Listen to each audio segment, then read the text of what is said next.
दोस्तों, Urdu Hindi singular plural का ये हमारा 10वां वीडियो है और आज के इस वीडियो के लिए भी हमने उर्दू के 20 ऐसे अल्फाज चुने हैं जिनसे हमारा साबका रोज बरोज पढ़ता रहता है, जिन्हें हम कहीं ना कहीं बोलते, सुनते, पढ़ते, लिखते जरूर हैं। तो इस वीडियो में हम आपको उर्दू के वाहिद जमा के साथ साथ उनका हिंदी इक्विवेलेंट यानी हिंदी में वो क्या हो सकते हैं या उन्हें क्या कहते हैं, और उसके अलावा इंग्लिश में भी हम आपको उनका मुतरादिफ बताते चलेंगे। इसके साथ ही साथ हम इस वीडियो में हमेशा की तरह तस्कीर व तानीस पर भी बात करेंगे कि उसका जेंडर क्या है, या वो अगर एडजेक्टिव है या वो वर्ब है तो किस तरह का वर्ब है। तो शुरुआत करते हैं। सबसे पहले हमने जो लफ्ज लिया है वो हम बहुत सुनते हैं, कसर। कसर फेमिनिन नाउन की तरह इस्तेमाल होता है और इसका प्लूरल होगा कसूर। हिंदी में हम इसे गुंजाइश कह सकते हैं और उसका प्लूरल फॉर्म बनेगा गुंजाइशें। इंग्लिश में लीवे या लीवेज, तो गुंजाइशें भी फेमिनिन नाउन की तरह इस्तेमाल होगा।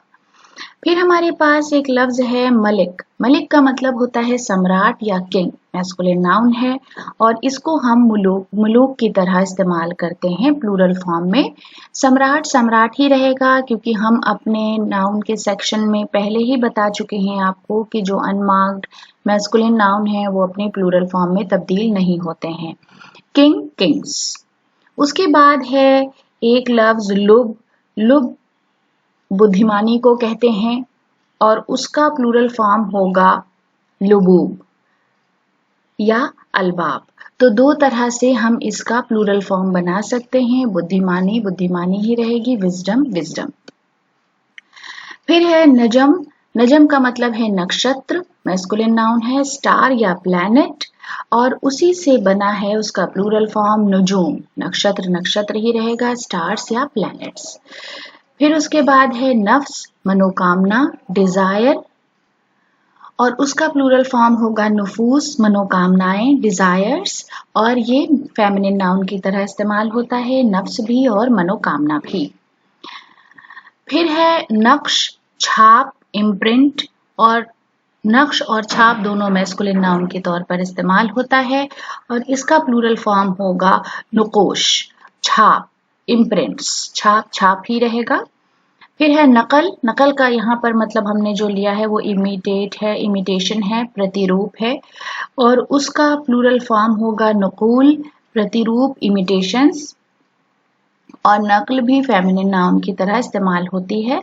वजह फेमिनिन नाउन है, कारण मैस्कुलिन नाउन है जिस उसका हिंदी इक्विवेलेंट, और रीजन इंग्लिश में कहते हैं, और उसका प्लूरल फॉर्म होगा वजह का वजू, कारण कारण ही रहेगा क्योंकि अनमार्क्ड मैस्कुलिन नाउन है, रीजन रीजंस हो जाएगा। फिर है वहश। वहश का मतलब है पशु या बीस्ट, जानवर, और उसका प्लूरल होगा वहूश, पशु, और ये मैस्कुलिन नाउन की तरह इस्तेमाल होता है, बीस्ट। फिर है अफजल, उत्कृष्ट, एडजेक्टिव है, वर्नरेबल, और उसका प्लूरल फॉर्म होगा अफाजल, उत्कृष्ट, वर्नरेबल। फिर है अकरब, आत्मीय, संबंधी, रिलेटिव, जो करीब हो, ये भी एडजेक्टिव है, उसका प्लूरल होगा अकारिब, आत्मीय, रिलेटिव्स। फिर हमने एक लफ्ज लिया है अकबर, जिसका मतलब है महानतम, ग्रेटेस्ट। तो अकबर और महानतम दोनों एडजेक्टिव हैं और इसका प्लूरल फॉर्म होगा अकाबिर, महानतम, ग्रेटेस्ट। अमर, आदेश, मैस्कुलिन नाउन है, ऑर्डर, और इसका प्लूरल फॉर्म होगा अवामिर, आदेश और ऑर्डर्स। बसीरत, बसीरत का मतलब है ज्ञानोदय, इनलाइटमेंट, यानी जब कोई ज्ञान या इल्म आपके अंदर पैदा हो जाए या आप उसे देखकर हासिल करें या अपनी मेहनत से हासिल करें। बसीरत का प्लूरल फॉर्म हो जाएगा बसायर, ज्ञानोदय, इनलाइटमेंट्स। फिर है तोहफा, उपहार, गिफ्ट, और ये मैस्कुलिन नाउन है, तहाइफ, उपहार, गिफ्ट्स, ये उसके प्लूरल फॉर्म है। फिर है जुर्म, अपराध या क्राइम, जुर्म का जराइम हो जाएगा, अपराध अपराध रहेगा, ये मैस्कुलिन नाउन है दोनों, क्राइम्स।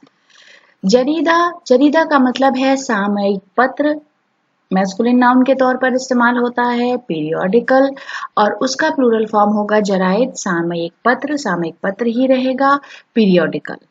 फिर है जजीरा, द्वीप, आइलैंड। जजीरा जजायर हो जाएगा, द्वीप द्वीप ही रहेगा और आइलैंड्स। हाजत फेमिनिन नाउन है, आवश्यकता फेमिनिन नाउन है रिक्वायरमेंट, और उसका प्लूरल फॉर्म हो जाएगा हवाइज, आवश्यकताएं, रिक्वायरमेंट्स या नेसेसिटीज।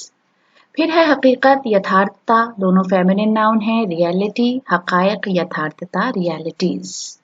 तो दोस्तों आज के वीडियो के लिए हमारी इतनी पेशकश थी। वीडियो आपको कैसा लगा, अपनी राय हमें ज़रूर कमेंट्स बॉक्स में लिखकर बताएं।